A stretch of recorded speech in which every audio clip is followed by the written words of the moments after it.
हाय मेरा नाम जैस्मिंडर है तो मैं eServices ਦੇ ਵਿੱਚ IT ਟੈਕਨੀਸ਼ੀਅਨ ਹਾਂ। ਅੱਜ ਮੈਂ ਤੁਹਾਨੂੰ ਮਾਈਕਰੋਸਾਫਟ ਟੀਮਸ ਬਾਰੇ ਦੱਸੂੰਗੀ। ਜੇ ਤੁਹਾਡੇ ਕੋਲ ਆਈਪੈਡ ਜਾਂ ਐਪਲ ਦਾ ਮੋਬਾਈਲ ਫੋਨ ਹੈ ਤਾਂ ਤੁਸੀਂ ਐਪ ਸਟੋਰ ਤੋਂ ਮਾਈਕਰੋਸਾਫਟ ਟੀਮਸ ਡਾਊਨਲੋਡ ਕਰ ਸਕਦੇ ਹੋ। ਇਸ ਦਾ ਲਿੰਕ ਡਿਸਕ੍ਰਿਪਸ਼ਨ ਦੇ ਵਿੱਚ ਪਿਆ ਹੈ। ਜੇ ਤੁਹਾਡੇ ਕੋਲ ਐਂਡਰੋਇਡ ਮੋਬਾਈਲ ਫੋਨ ਜਾਂ ਟੈਬਲੇਟ ਹੈ ਤਾਂ ਤੁਸੀਂ ਗੂਗਲ ਪਲੇ ਸਟੋਰ ਤੇ ਜਾ ਕੇ ਟੀਮਸ ਡਾਊਨਲੋਡ ਕਰ ਸਕਦੇ ਹੋ। ਇਸ ਦਾ ਲਿੰਕ ਵੀ ਡਿਸਕ੍ਰਿਪਸ਼ਨ ਦੇ ਵਿੱਚ ਪਿਆ ਹੈ।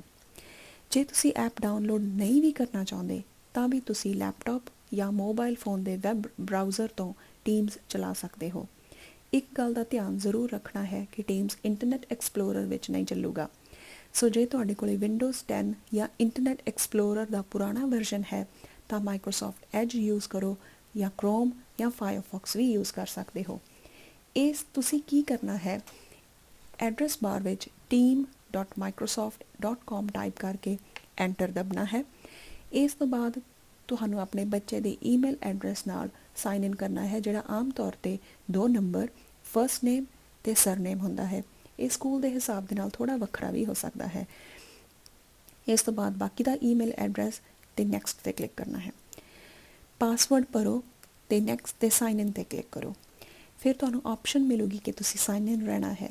ਜੇ ਤੁਸੀਂ ਆਪਣੇ ਇੱਕ ਤੋਂ ਜ਼ਿਆਦਾ ਬੱਚਿਆਂ ਦੇ ਨਾਲ ਇੱਕੋ ਡਿਵਾਈਸ ਸ਼ੇਅਰ ਕਰਦੇ ਹੋ ਤਾਂ ਡੂ ਨਾਟ ਸ਼ੋ ਅਗੇਨ ਅਤੇ ਨੋ ਪ੍ਰੈਸ ਕਰੋ। ਪਰ ਜੇ ਤੁਹਾਡਾ ਇੱਕੋ ਬੱਚਾ ਡਿਵਾਈਸ ਯੂਜ਼ ਕਰਦਾ ਹੈ ਤਾਂ ਯੈਸ 'ਤੇ ਕਲਿੱਕ ਕਰੋ। ਥੋੜ੍ਹੇ ਟਾਈਮ ਬਾਅਦ ਹੀ ਟੀਮਸ ਲੋਡ ਹੋ ਜਾਊਗਾ। ਇਸ ਤੋਂ ਬਿਨਾਂ ਖੱਬੇ ਪਾਸੇ ਬਿਲਕੁਲ ਥੱਲੇ ਤੁਸੀਂ ਇਸ ਆਈਕਨ 'ਤੇ ਕਲਿੱਕ ਕਰਕੇ ਡੈਸਕਟਾਪ ਐਪ ਵੀ ਡਾਊਨਲੋਡ ਕਰ ਸਕਦੇ ਹੋ, ਜੋ ਤੁਹਾਡੇ ਫੋਨ ਦੇ ਐਪ ਦੀ ਤਰ੍ਹਾਂ ਹੀ ਚੱਲੂਗਾ। ਪਲੀਜ਼ ਸਬਸਕ੍ਰਾਈਬ ਕਰੋ ਕਿਉਂਕਿ ਅਸੀਂ ਰਿਮੋਟ ਲਰਨਿੰਗ ਦੇ ਵਿੱਚ ਤੁਹਾਡੀ ਸਹਾਇਤਾ ਲਈ ਹੋਰ ਵੀ ਵੀਡੀਓਜ਼ ਬਣਾਵਾਂਗੇ।